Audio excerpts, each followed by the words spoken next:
Okay, y'all, today we're gonna do a container with the most water, and it's pretty simple. First, we just use the left and the right pointer.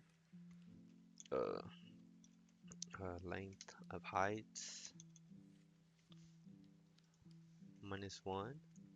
Then we're gonna have a variable called highest to store the highest area. And while our pointers are valid,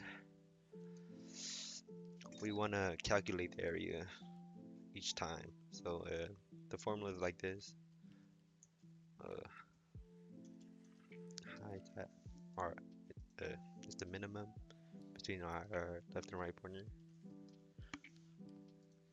times the right pointer minus the left.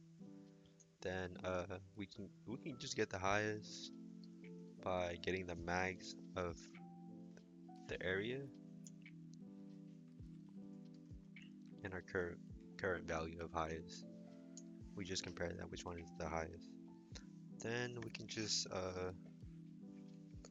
so basically we just have to move the left and the right pointer if if it's the smaller one. So if height at left, if our left pointer is less than our right pointer, then we want to move that up, or if it's less than or equal to, because like if they're both the same, then we want to move either way. So else this, if it's saying like if our right pointer is less than our left pointer, then we move our right pointer to the left. Then that's basically it. Then we can just return highest. Yeah, there we go.